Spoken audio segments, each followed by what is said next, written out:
Hi guys! Welcome to my vlog. Ayan, bumaba na kami ng aming mga kasama. So, papunta pala kami sa Tapilon. At naglakad-lakad muna kami, in-explore namin yung tanawin dito. At naghahanap din pala kami ng jeepney para masasakyan namin papunta doon. Ayan, nakasakay na kami ng jeepney. At yung mga kasama ko ay pumasok na rin. Habang hinihintay namin yung driver, so ayan, nag-uusap muna kami. Babiyahin na talaga yung jeepney na sinasakyan namin. Ayan, tingnan nyo naman, napaka-busy namin. Busy ng cellphone. Ayan, pumiyahin na at ito yon, napakaganda pala ng lugar dito. Ang ganda pala dito, no? Ang daming kahoy at saka ang dami palang mga bahay dito. May simbahan pa. Napakaganda. At ito, parang nasa ibang bansa tayo. Tingnan nyo naman. Sobrang ganda ng kanyang mga kahoy. At saka may tubig pala. So, may dagat pala dito. Yan. Nakarating na kami sa wakas. So, bye-bye muna. Guys, we finally reached our destination here in the Tapilon. And we'll go now. Ayan, nakarating na kami sa aming puntahan. So, napakainit talaga guys. Hindi kasi kami nagdala ng payong. So, ayan, tiis-tiis muna. So, napakainit talaga ng panahon ngayon. Ayan, yung mga kasama ko. Nahihiya pa yung isa eh. So, ayan, lakad-lakad muna kami.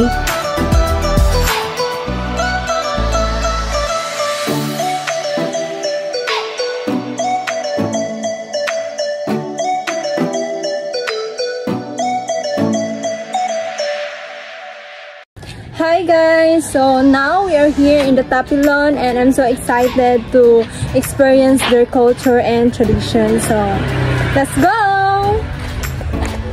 So welcome back again to my vlog. So now andito pala si Kuya, no? So tatanungin natin si Kuya. Siya yung tour guide ko ngayon. So for today's video, siya yung tour guide ko. Hi Kuya! Say hello po! Hi po! Siya po yung mag-a-assist sa akin papunta dun sa ano nila.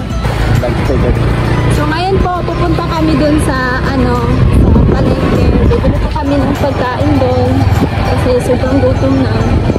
Ito po, si Kuya Joel. Ito po, driver ko. At sa wakas, andito na kami sa palengke. Bibili kami ng pagkain. At sinamahan pala kami ni Kuya Joel. Siya yung tour guide namin. Napakabait niya po. So, ayan. Maghahanap muna tayo ng pagkain dito. Alam ko maraming mga pagkain daw dito eh, sabi ni Kuya. Kaya, try nating hanapin. So, lalapit na po tayo. At buksan natin kung anong laman. So, wala palang laman.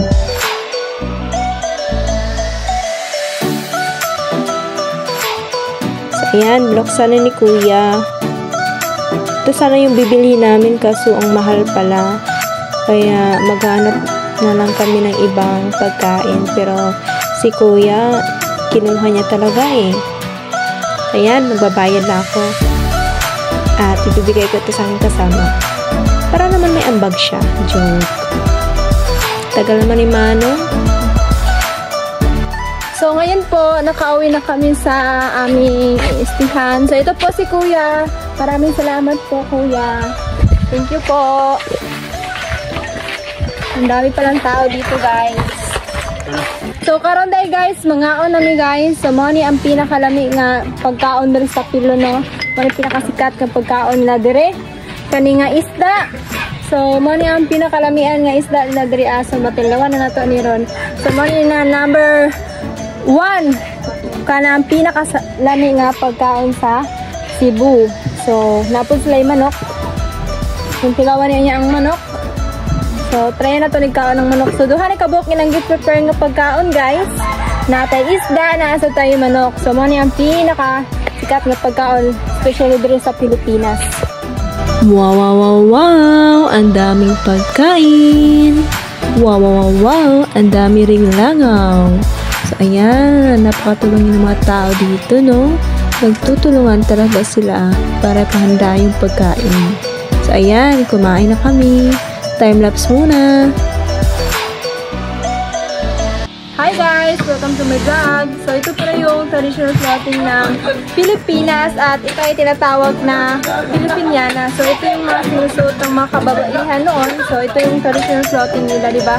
Super ganda guys! Napaka comfortable sa katawan. Hi! So ito po yung gear ko ngayon.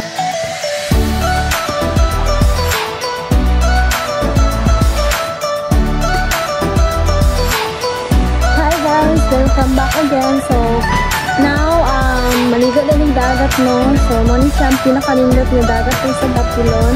And, experience na din ako nila ng pinakalindot na beach. So, ikapitabo ko na to, tara na. Ayan na, nagtutulungan na sila. Ito pa yung tinatawag nilang kayak. So, pwede kang sasakay dyan. Siyempre naman, saan pa naman gagamitin yan? Hindi sa dagat, wala nga naman sa lupa. So, ayan, binubuhat nila. Napakabigat siguro, no?